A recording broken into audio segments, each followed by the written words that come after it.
Good Sunday morning to you and welcome to Eye on Politics. Hope you're having a great weekend. We're going to begin with that rare event in Sherman, the large political rally that attracted all of the state's top leaders, and they included Governor Greg Abbott, U.S. Senate candidate Ken Paxton, Lieutenant Governor Dan Patrick, and other statewide candidates. The rally, called the Red River Roll Call, was hosted by State Representative Shelley Luther. More than 1,000 supporters attended, and Republican leaders urged people to vote in November because the political stakes are very high in the midterm election, especially because the Texas Senate race between Paxton and Democrat James Talarico is neck and neck. The U.S. Senate could switch, and if we lose Texas, I have no doubt that the U.S. Senate turns to the Democrats. We're going to re-elect Republicans up and down the ballot in the Texas House and the Texas Senate.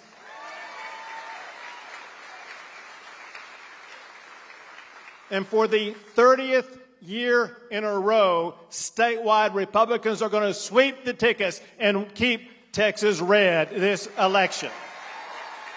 A lot of people are like, how did you get all of these people to come here? And I said, I asked them respectfully, but you have to do a lot of work to prove to people that you want what's best for Texas.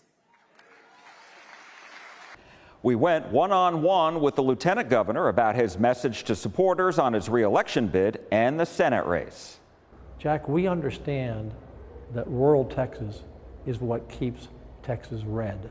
So when we get a chance to come to an event that has 1,200 people, where often you might go to an event where it's 25 or 100 or 200 people, this is a tremendous opportunity to address a lot of people. It's also early, and by being early, there wasn't a lot of competition of other events. Once you get to Labor Day, everybody's scattered everywhere. So this was brilliant by Shelley Luther. It's the biggest turnout for an event that any legislator, in my belief, has ever held. I mean, 1,200 people, a lot of people. So what is your message going to be tonight for these voters, rural voters, going into the midterm? So message number one is, for myself, I keep my word.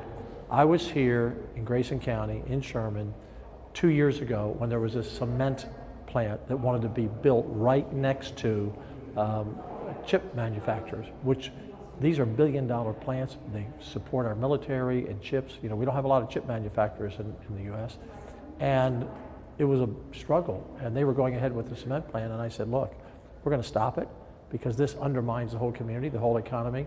And with Shelley Luther and Senator Hagenbu, we were able to do that. And so now it's on a 6-year hold as we study it. So one of the things that are important is tell people what you're going to do what you said you were going to do, because that's what you were supposed to do. So I'm back to saying, look, we kept our word. It was hard work, tough to get the bill passed, but we got it done. Secondly, the bigger picture is we have to put policy over people. There are lots of people running. There are going to be a lot of attack ads everywhere against everyone. It's their policies that are important, Jack. And when I look at the top of the ticket at James Talarico, his policies align with Mondami, the mayor of New York. They align with AOC. And the reason I say that is because anyone running on the Democrat ticket has to follow and get in line and support all of those people. So we don't, in Texas, we don't want a leftist U.S. senator who is connected and supporting communists who want to take over the country. That sounds like, are you kidding, Dan? No, that's true. I mean, read what they're saying. They want to get rid of the presidency. They want to get rid of Congress. They want to close all prisons.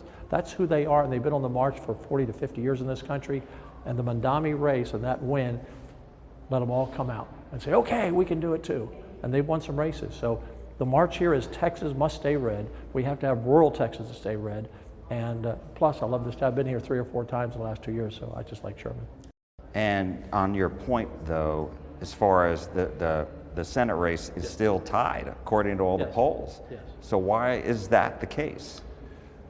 Well, look at the Beto O'Rourke race in 2018. Ted Cruz won that race by a couple of points.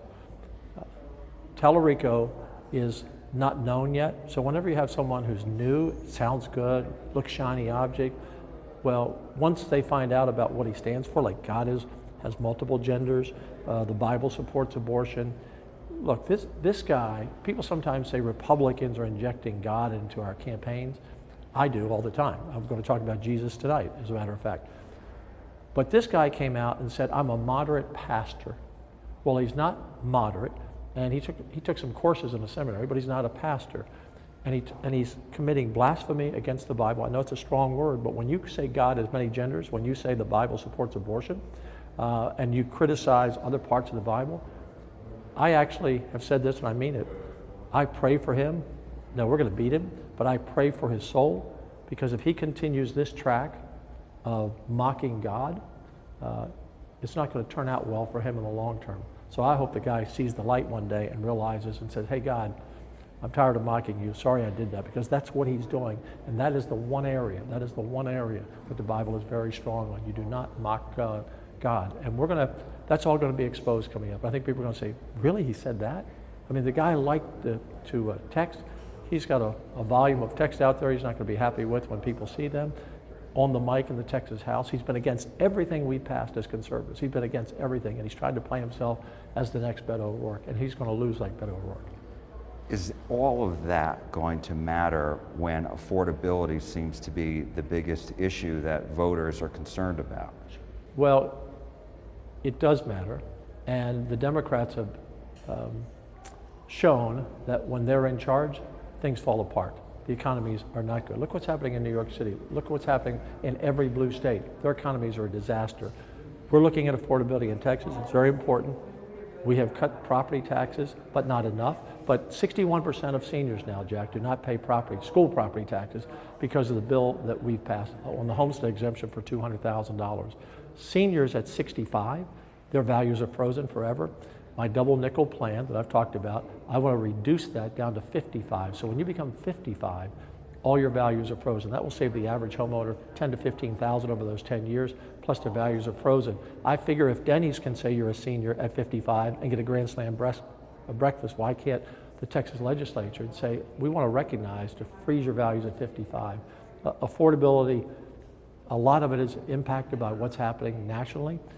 I support the president and what's happening in Iran. You know, people say, well, why did we get in that race? Look how these Iranians are acting now. Imagine if they had a nuclear weapon. I mean, they are not looking for victory.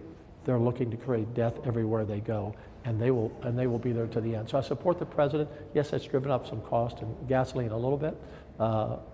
But once this is over, gasoline will be back under $2 a gallon. We'll be fine. Talarico has announced he has agreed to participate in 3 televised debates against Ken Paxton. The first will take place on September 22nd in the Rio Grande Valley at 8 p.m. The next will be on October 6th in Dallas at 8 p.m. And then the third one will happen on October 13th in Austin starting at 9 p.m. In response, Paxton's advisor, Nick Maddox, said, quote, AG Ken Paxton immediately agreed to debate within hours of being asked, and we're close to terms with one outlet now and expect an announcement to be forthcoming shortly.